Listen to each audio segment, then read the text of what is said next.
বারুইপুর পূর্ব রামনগর 2-তে সেখানে মা শীতলার মন্দিরকে ভাঙচুর করা হয়েছে, জ্বালিয়ে দেওয়া হয়েছে।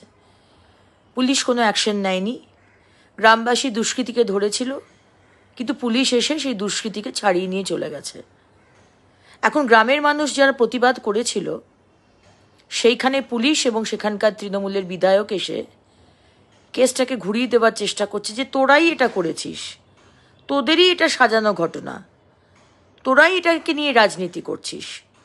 ঠিক মুখ্যমন্ত্রী মমতা বন্দ্যোপাধ্যায় যেভাবে তুষ্টিকরণের রাজনীতি করেন, আবার আমাদের সামনে এলো। তাই আজকে 3টের সময় বারুইপুর থানা, আমরা সাধারণ মানুষ এবং ভারতীয় জনতা পার্টির কার্যকর্তারা আমরা থানা ঘেরাও করব। উত্তর তো দিতে হবে। এইভাবে হিন্দুদের মন্দিরকে ভাঙবেন, দেবদেবীকে নষ্ট করবেন, জ্বালিয়ে দেবেন, আর আমরা প্রতিবাদ করব না, উল্টো কেস দেবেন, এটা তো চলতে পারে না। তাই যারা যেখানে আছেন আপনারা ইমিডিয়েটলি বারুইপুর থানার সামনে আসুন, আমি সেখানে পৌঁছচ্ছি। ভারত মাতার জয় হোক। নমস্কার।